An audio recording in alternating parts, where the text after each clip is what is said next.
Hey everybody, welcome to Varna, Bulgaria.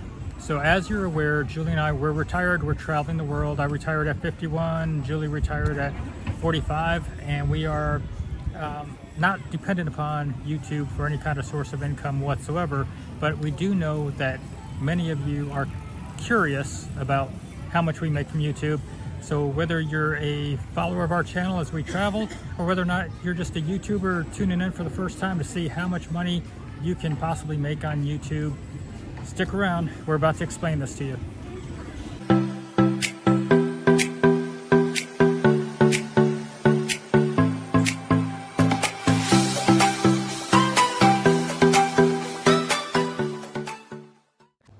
Julie and I retired on March 15th, 2020, probably at one of the worst times to even contemplate retirement. That's when the world was going a little bit crazy over a little pandemic that was sweeping the world. So we arrived in Ecuador on the day they actually shut down the country. And that's the date that we will say that we had our first real video. That would have been March 15th of 2020. At that time, we had about 100 to 150 subscribers to our channel, mostly family and friends. From that time period to present, we've grown to almost 8,000 subscribers. Our channel was really focused on documenting and showing our adventures as we travel the world and our experiences, more or less living out our bucket life. It's what we retired early for. However, as we shared our cost of living, it seemed to have taken on a life of its own. The cost of living videos actually have turned out to be our best viewed videos, but the ones that we're going to reflect back on 5, 10, 15, 20 years after we stop traveling, assuming we ever stop traveling, will be our adventures, our bucket list. And these are the videos that we had hoped would really resonate with our viewers, the videos that will inspire people to try to retire early while they have the ability to get around and live out life's adventures, to focus on investing and focus on retiring early and healthy, or as healthy as possible. So that was one of our aspirations when creating our channel. We retired with our 2 dogs, and one of our dogs didn't make it from Ecuador. She was 15 and a half years old, and we adopted another dog in Ecuador. And those were important moments to us. Again, we put out our videos, and a lot of times we put out the videos thinking of our family and friends, and whether or not they'll resonate with our subscribers, we don't know. And some of our hardcore viewers and subscribers have followed along and have gotten to know Julie and I, our personalities, and that's really what we want, is to be able to have those viewers that really know who we are and have been there through our different trials, tribulations, through these travels, as we share our experiences and our adventures. But we do recognize that there are some that are just going to show up just to watch the cost of living stuff, and that's fine.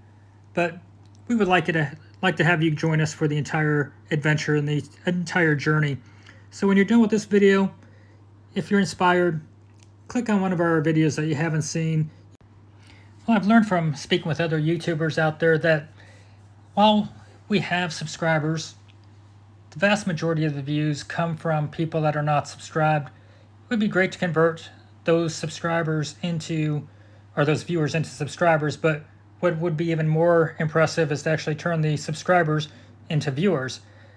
So while we may have almost 8,000 subscribers, when we look at our various videos, the majority of them have approximately 15% of the views are from subscribers, and that's pretty standard for most YouTubers out there.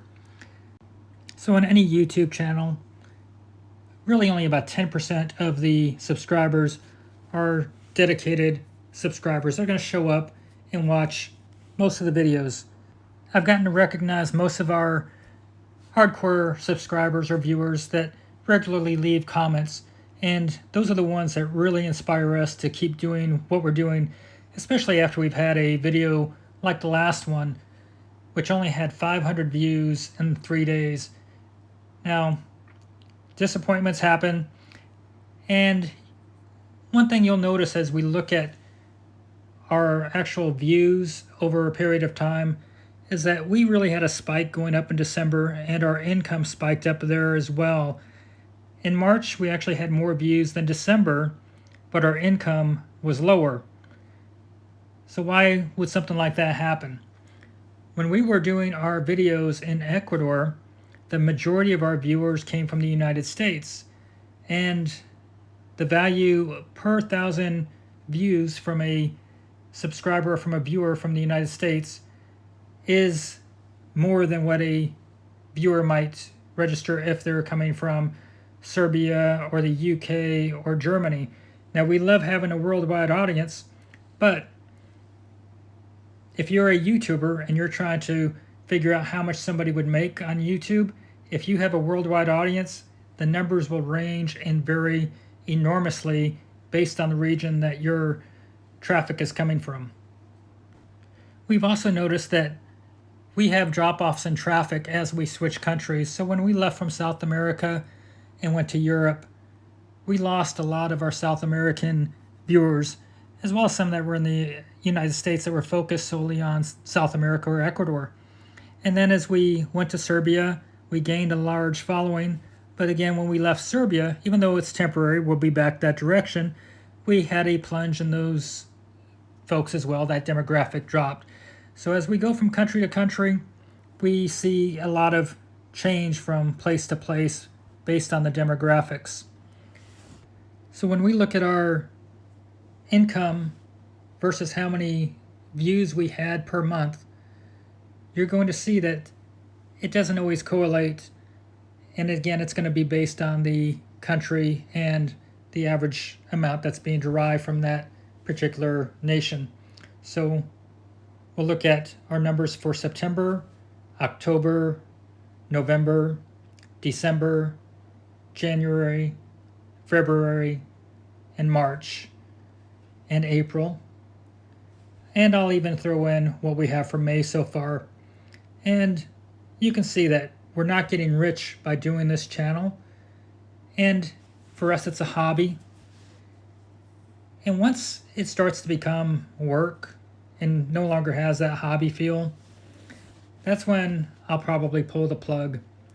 And while I like doing the videos for the cost of living, those are actually sometimes a little bit harder to put together than doing our adventures. Because when we're doing the cost of living videos, which I know many of you are dying for more, we need to have a volunteer.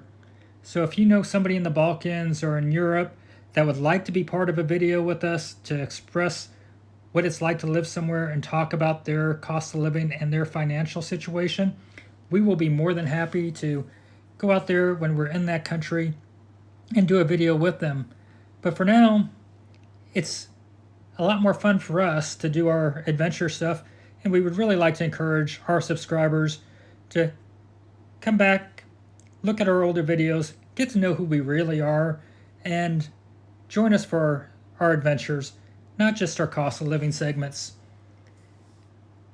So we hope that this video has been enlightening as far as what it's like as far as financially with YouTube, and we'll hope that you're going to follow us as we travel with our two dogs, and that you somewhat enjoyed this video as we reflected upon some of our past adventures in the background as we told the story of the financials. Now, as a reminder, if you haven't, watch a small commercial in a video, whether it's our commercials or it's a commercial for another YouTuber.